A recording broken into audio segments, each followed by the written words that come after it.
기업의 이야기로 세상이 어떻게 움직이는지 풀어보는 세상의 모든 기업입니다. 60년 전 동대문 근처의 작은 약국이 지금 한국을 대표하는 신약 개발 회사가 됐습니다. 제약 시장 동향을 누구보다 빠르게 읽어내고 전략을 잘 짜서 성공한 제약 바이오 회사죠. 바로 한미약품입니다. 창업주가 사라진 지금은 가족끼리 경영권을 두고 다투고 있지만요. 모녀가 한편, 형제가 한편. 이번 시간은 지금은 가족끼리 막장 드라마를 찍고 있지만 막장 드라마의 종영 이후에는 더욱더 빛날 수밖에 없는 기업 한미약품을 들여다보겠습니다.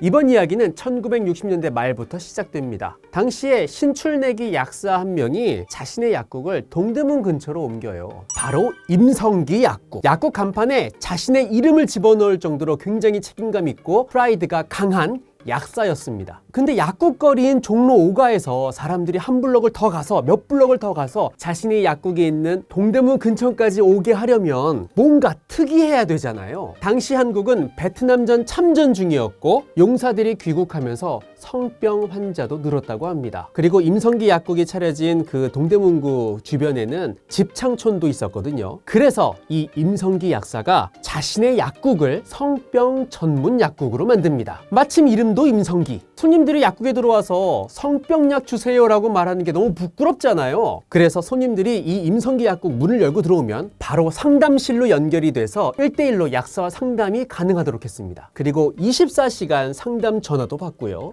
사람들이 부끄러우니까 약을 사러 오지 못하는 경우도 많잖아요. 그런 사람들을 위해서 약을 주문하면 우편으로 약을 보내주기도 하고요. 신문에 광고도 하는데요. 당시 신문을 보면 드디어 월남까지 보내고 있음. 오직 성병만 치료, 다른 약은 일체 취급 안 함. 임성기 약국. 이렇게 광고를 하기도 했습니다. 성병 전문 약국으로 돈을 아주 쓸어 담다가 드디어 이 약사가 자신이 정말 해보고 싶었던 사업에 뛰어듭니다. 바로 약 만드는 일이에요. 약국 건물 2층에 사무실을 마련하고 한미약품 공업을 설립해서 자신이 약국에서 조제하는 것과 비슷하게 복합 항생제 TS산을 내놓습니다. 이 약이 출시되자마자 큰 호응을 얻었어요. 그리고 이 약의 출시일이 한미약품의 창립 기념일이 됐습니다. 근데 당시에는 항생제 원료 같은 그 원료 의약품의 상당수를 수입에 의존했습니다. 임성기 약사, 이제는 사장이죠. 그래서 임성기 사장이 이제는 이 원료 의약품을 합성하는 사업에 뛰어듭니다. 당시에는요, 항생제에 내성이 생기니까 제약사들은 다음 세대 항생제 개발에 나서고 있었어요. 유럽의 한 제약사가 세포탁신이라는 항생제를 만들어서 판매하고 있었는데 이걸 한미약품이 카이스트와 공동으로 연구해서 1984년 합성에 성공합니다. 또 당시에 유럽의 제약사 로슈가 로세핀이라는 이름을 붙여 팔던 항생제 세프트리약손, 이게 국내에 수입될 때 1kg에 당시 돈으로 720만 원 정도였거든요. 이걸 한미약품이 합성에 성공하면서 국내 병원들도 보다 싼 가격에 이 항생제를 이용할 수 있게 됐습니다. 아스트라제네카의 전신이죠. 당시 아스트라가 판매하던 궤양 치료제도 한미약품이 합성하는 데 성공하죠. 근데 좀 이상하죠? 원료 의약품의 특허가 외국 회사, 외국 제약사한테 있을 텐데 어떻게 한미약품이 똑같은 물질을 개발해서 판매를 할 수 있었을까요? 그건 당시 우리의 특허법 때문에 가능했습니다. 당시 한국에서는 새로운 물질을 개발했다고 하더라도 그 물질 자체에 대한 특허는 인정하지 않았고 대신에 그 물질을 만드는 제조 방법에만 특허를 부여했습니다. 그러니까 A라는 회사가 세계 최초로 개발한 물질을 B라는 회사가 합성했다고 하더라도요, 제조법 자체가 다르면 A 회사의 물질과 B 회사의 물질 모두를 인정해 주는 거죠. 당시 한국만 그런 게 아니고요, 상당수 신흥국, 개도국들이 이런 제법 특허 제도를 갖고 있었습니다. 글로벌 제약사들이 만든 그 원료의 특허를 어느 정도 인정해 주면서도요, 후발주자가 좀 더 경쟁력 있는 방식으로 원료 의약품을 개발해서 공공보건에 필요한 약의 가격을 낮추고 보급이 가능하도록 여지를 남겨주는 거죠. 그렇게 한미약품은 1970년대 후반에서 1980년대 후반까지 한국의 제법 특허 그 시스템 안에서 원료 의약품을 개발하는 회사로 인정받게 된 겁니다.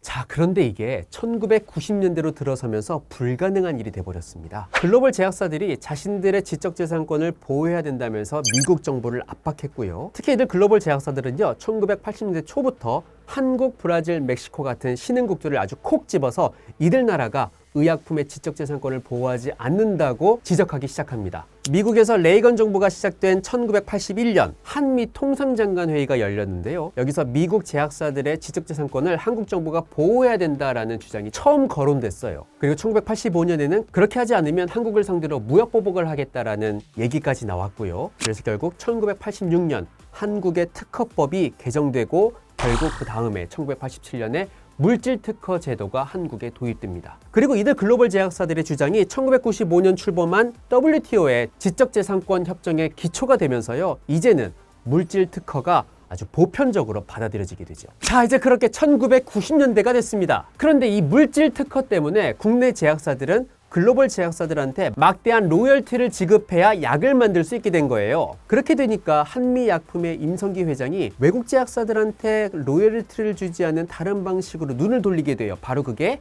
신약 개발입니다. 그런데 당시에 이 다국적 제약사들이 한 해에만 기술 개발에 쏟아붓는 돈이요, 적게는 5억, 6억 달러에서 많게는 10억 달러가 넘었거든요. 그런데 당시 우리나라 제약회사 전체를 합해도 1, 2억 달러밖에 되지 않았습니다. 거기다가 신약이 나오려면 10년 이상 걸리죠. 성공한다 하더라도 그 성공 확률이 1만 건 중에서 고작 뭐 2-3건 정도? 당시 국내 제약사처럼 아주 작은 회사가 하기에는 위험 부담이 너무 큰 거죠. 성공하면 그야말로 대박이지만요. 그래서 임성기 회장은요, 단계별로 신약 개발 계획을 세웁니다. 우선 1단계, 퍼스트 제네릭. 일단 특허가 만료된 약부터 빠르게 복제약으로 개발하자. 가장 먼저 우리가 복제약을 만들어서 오리지널과 경쟁한다, 이겁니다. 두 번째 단계는 개량 신약. 기존 오리지널 약이나 복제약의 단점을 보완하거나 성분을 더한 복합 신약으로 약의 효능을 개선하자. 그리고 1, 2단계에서 번 돈으로 3단계, 정말 그전까지 세상에 없던 신약을 개발한다. 그리고 한미약품은 이 계획에 따라서 매출액의 많게는 20%까지 R&D에, 기술 개발에 투자합니다. 보통 제약사들이 매출액의 5% 정도 투자하고 10% 이상 투자하면 투자액이 많다고 보거든요. 그런데 20%까지 어마어마한 거죠. 후에 임성기 회장이 직원들을 불러놓고 이런 말을 했다고 해요. 신약을 개발하지 않는 제약사는 죽은 기업이다. R&D는 내 신앙이자 생명이다. 그런데 1단계부터 난관에 부딪힙니다. 퍼스트 제네릭. 우선 복제약을 만드는 전략을 한미약품만 쓰는 건 아니잖아요. 오리지널 약이 특허 만료가 되고 제네릭, 그러니까 복제약을 만들 수 있게 되면 국내 다른 제약사들도 다 여기 뛰어들 겁니다. 제품의 경쟁력만 보면 성분을 처음 개발한 오리지널 약의 경쟁 상대가 되지 않아요. 그나마 제네릭 약은 가격이 낮아서 경쟁이 되는 건데, 그런데 이걸 국내 제약사 대여섯 곳이 다 뛰어들어서 제네릭을 만들어 버리면 여기서 살아남기가 쉽지 않잖아요. 그래서 결국은 뭐다? 영업력이죠.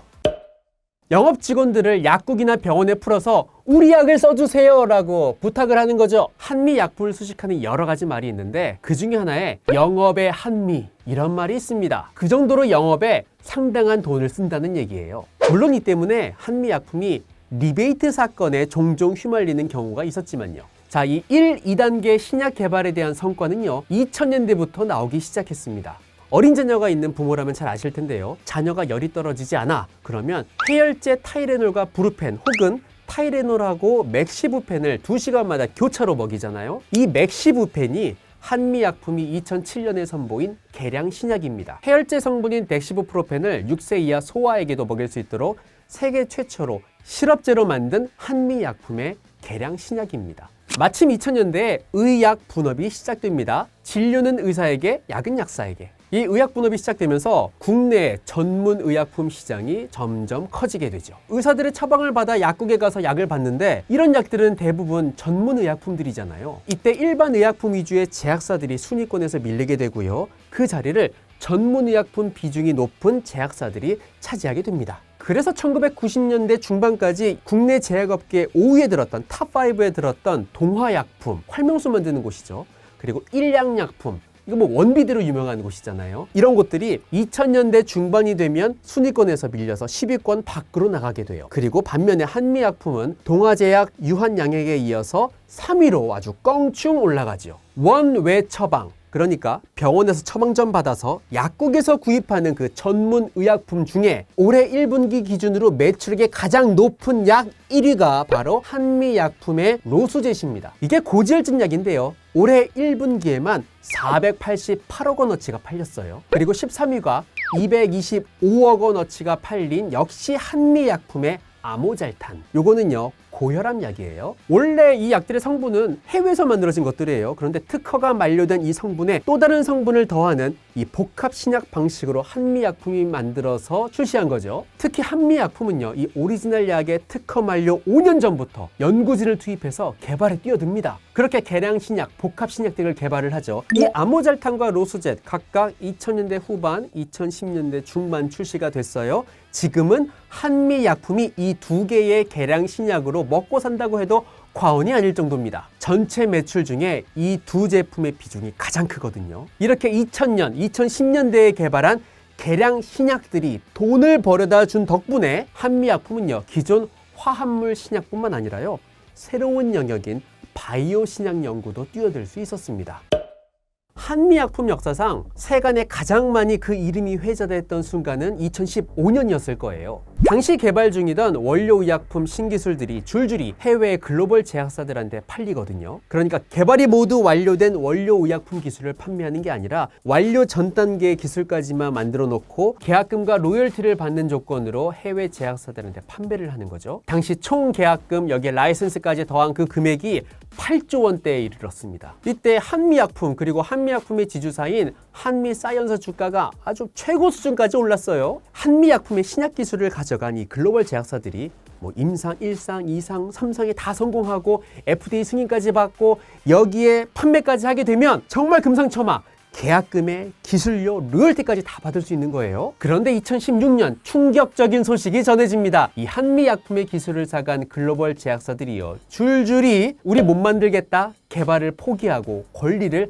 한미약품에 반환하면서 문제가 됩니다. 여기까지 보면 충분히 그럴 수는 있어요. 임상 3상에 성공해서 제품 출시까지 굉장히 어려운 일이거든요. 그래서 한미약품도 이 불확실성 때문에 글로벌 제약사들한테 기술을 판매한 거기도 하고요. 그런데 한미약품이 2016년에 어떤 짓을 저질렀냐? 이 기술 수출 계약이 취소됐다, 반환됐다라는 사실을 뒤로 미루고 주식시장에 호재가 되는 기술 수출 공시를 먼저 발표를 한 겁니다. 그렇게 기술 수출 취소에 대한 늑장 공시가 이루어졌고요. 주식이 하락할 것을 예상하고 미리 공매도를 친 투자자들이 있다는 사실이 드러나면서 논란이 됐습니다. 그렇게 최고가를 찍었던 한미약품, 한미사이언스의 주식은 그렇게 계속해서 추락을 하기 시작했죠. 호재성 공시로 중간에 잠깐 오르는 경우도 있었지만요, 이미 투자자들에 대한 불신이 너무 심해서 예전에 그 최고가를 경신하거나 근처까지 가는 그런 일들은 벌어지지 않았죠. 2020년에 창업자인 임성기 회장이 별세하면서 3단계 세상에 없던 신약 개발이라는 자신의 꿈은 직접 보지는 못했어요. 하지만 이 꿈은요, 임성기 회장이 세상을 뜬 지 1년 만에 이루어집니다. 식약처가 한미약품이 개발한 호중구 감속증 치료 바이오 신약인 롤론티스를 우리나라의 33번째 신약으로 인정하고 시판을 허가한 겁니다. 그 이듬해 2022년에는요, 미국 FDA의 승인도 받아요. 동대문의 임성기 약국 2층에 한미약품공업이 세워진 지 48년 만에 이 임성기 회장의 꿈이 이루어진 겁니다. 이외에도 지금 한미약품의 신약 파이프라인에는요, 비만 치료제, 그리고 비알코올성 지방 간염 치료제, 이런 것들이 바이오 신약 후보들로 대기 중입니다. 덴마크의 노보노디스크, 그리고 미국의 일라이릴리 등이 개발을 중인 글루카곤 유사 펩티드 기반의 바이오 신약들, 이게 한미약품에서도 지금 진행 중인 거죠. 물론 아직까지는요, 임상 2상 혹은 임상 3상 등이 진행 중이라서 가야 할 길은 멀지만요, 그래도 기대해 볼 만은 하다는 겁니다. 자, 그런 한미약품에 임성기 회장 사후 가족 간 갈등이 시작이 됐어요. 그래서 더 안타까운 건데요, 5천억 원 규모의 상속세를 마련하는 과정에서 이 가족의 모녀 그리고 형제끼리 갈등이 시작된 겁니다. 올해 초였죠. 임성기 회장의 부인인 송영숙 회장과 장녀 임주연 부회장은 화학그룹인 OCI 그룹의 계열사로 한미가 들어가고 대신에 이 OCI의 주주가 되는 방식을 선택을 해요. 그러면서 상속세 재원을 마련하려고 하죠. 이걸 장남인 임종윤, 임종훈 대표가 반대하지요. 결국 이들은 지난 3월에 주주총회에서 표대결을 벌였고요. 그 결과 형제 쪽이 지지를 얻어서 OCI와의 통합은 무산이 됐습니다. 특히 이 과정에서 한미사이언스의 지분을 상당수 갖고 있는 키맨이 등장하게 되는데요. 그 주인공이 임성기 회장의 고향인 김포에서 한양정밀이라는 자동차 부품 회사를 운영하고 있는 신동국 회장입니다. 이 신동국 회장이 누구 편을 드느냐에 따라서 모녀가 웃기도 하고요. 형제가 웃기도 하고요. 이렇게 서로 울고 웃는 상황이 계속 이어지게 됩니다.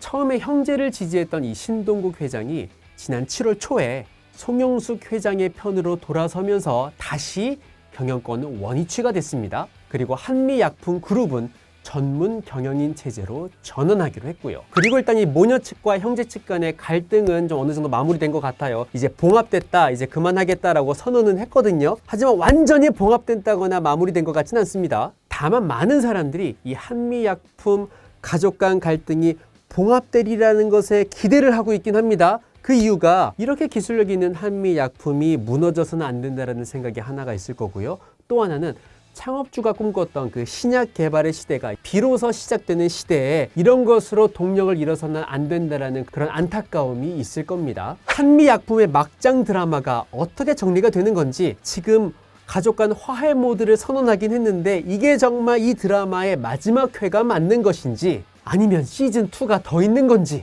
그리고 한미약품이 개발 중이거나 라이센스 아웃한 신약 후보들이 앞으로 어떤 성과를 낼지 다들 지켜보셨으면 좋겠습니다. 저희는 다음에도요 이슈가 되는 기업 하나를 콕 집어서 가져오겠습니다. 감사합니다.